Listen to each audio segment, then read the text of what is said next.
sunnah Rasul. Ini kegiatan sunnah yang pertama ya. Geber-geber motor di jalan. Sunnah Rasul. Enak suaranya tuh. Ini acara sunnah. Tak sawang-sawang yo. Saya suwe kontennya wong siji iki mengarah ke salah satu ormas.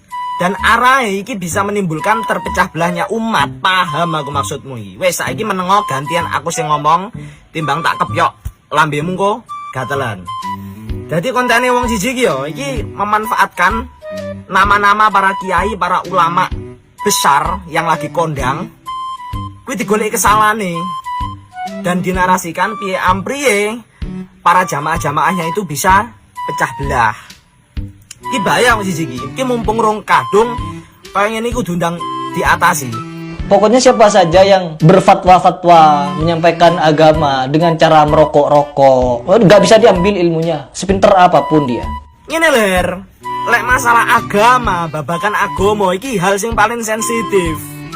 Jadi lek menurutmu kuwi enek sing keliru, kuwi satu persatu kita takono, dikomunikasikan ben ora mengandung pukulan. Krungu ora aku bengmu iki. Dadi lek kowe menyampaikan ikur lewat konten, kuwi kabeh padha salah paham dan salah tangkap. Dan kowe malah memperkeruh keadaan. Wong-wong sing ning kono sing ra seneng umat Islam, kuwi malah tepuk tangan. Krono apa? Ya krono ukaramu ngene iki. Umat Islam pecah belah, saling senggol, kuwi malah seneng wong-wong sing ra seneng karo Islam. Kowe iki lho ya padha-padha gawe konten kebenaran utawa kowe dakwah. Karuan ku lho bahasa rukun-rukun utawa syarat sah salat ku lho mendina sing dilakoni.